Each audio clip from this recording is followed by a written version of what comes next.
Love ఏ సీజన్లో బాగుంటుంది? All seasons. Okay, Neeraja గారు, లవ్లో చెప్పే అబద్ధాలు ఏంటి? I love you. లవ్లో చెప్పే అబద్ధాలు ఏంటి అంటే ఐ లవ్ యూ అంట, ద బిగ్గెస్ట్ అబద్ధం. ఓకే, లవ్కి నందిని గారు, లవ్కి గ్యారంటీ ఉందా? ఉంటే ఎంతకాలం?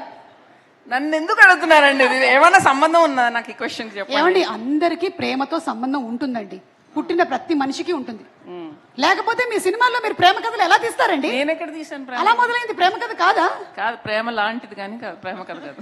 బేబీలో లక్ష్మి గారికి కూడా ప్రేమ కథ ఉండింది. రియల్ లైఫ్ లో లేనప్పుడే రాసుకుంటాం మనం. సరే చెప్పండి, లవ్కి గ్యారంటీ ఉంటుందా లేదా? లేదు. ఓకే, నీరజ గారు, ఒకడు లవ్లో ఉన్నాడా లేదా అని ఎలా తెలుస్తుంది? మీరు చూడండి, అక్కడ చూడండి, కొంతమంది ఫేసులు చూస్తే మీకు అర్థమవుతుంది వాళ్ళు లవ్లో ఉన్నారా లేదా. అదిగో నవ్వుతున్నాడు చూడండి, 32 పళ్ళు బయట ఉన్నాయి. నాకెందుకో డౌట్గా ఉంది అతను లవ్లో లేడని. ఆ టైంకి మనకు కావాల్సిన నిజం మనం నమ్మేయడం అంతే.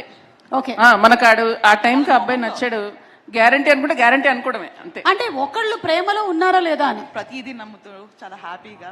ఓకే, అన్నిటినీ నమ్మడమే, వాళ్ళు లవ్లో ఉన్నారు అని నమ్మడమే. ఓకే, లవ్ మ్యారేజ్ బెస్టా, అరేంజ్డ్ మ్యారేజ్ బెస్టా? ఇది నందిని గారే చెప్పాలి.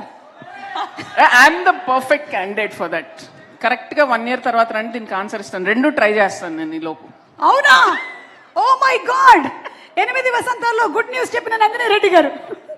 ఓకే, మిమ్మల్ని నీరజ గారు, మిమ్మల్ని ఇన్స్పైర్ చేసేటువంటి ఒక ఉమెన్, ఎనీబడి, ఇండస్ట్రీ కానీ బయట కానీ, నా పేరు కాకుండా.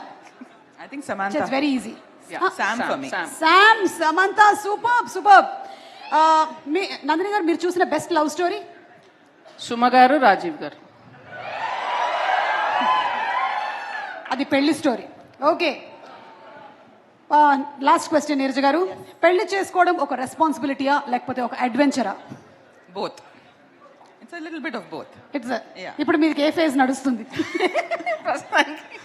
షూటింగ్ లోంచి వచ్చిందండి పాపం, ఇంటికి అడ్వెంచర్ అయితే అందుకనే రెస్పాన్సిబిలిటీ మీ ఆయన చూస్తున్నారు. అందుకనే